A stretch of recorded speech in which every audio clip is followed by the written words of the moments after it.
जब से छोड़लू सनम धीरे धीरे बढ़े गम। हाँ जब से छोड़लू सनम धीरे धीरे बढ़े गम। साथ 24 में छूटल तड़पावेलू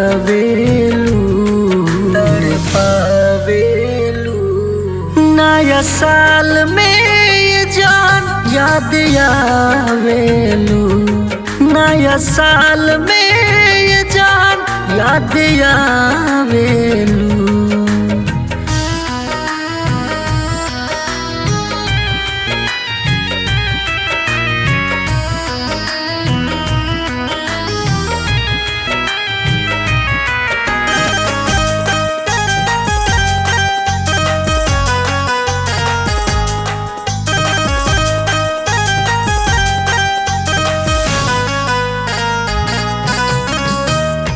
बाईस 23 बीतल साथे में झगड़ात रहलू बाते बाते में।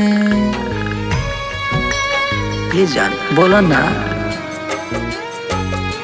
हाँ 22 23 बीतल साथे में झगड़ात रहलू बाते बाते में।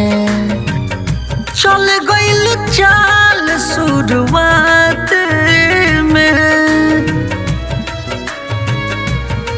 का गलतिया रहे ना बतावेलू।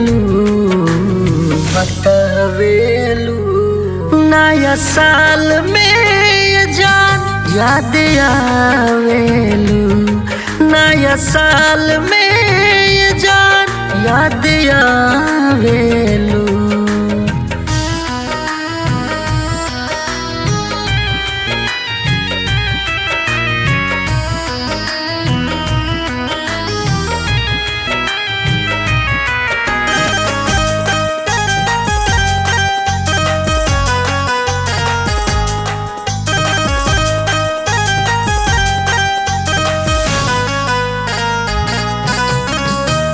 किस्मत के मारल एगो हम ही बनी। अखिलेश आकाशी जब संग ही बनी।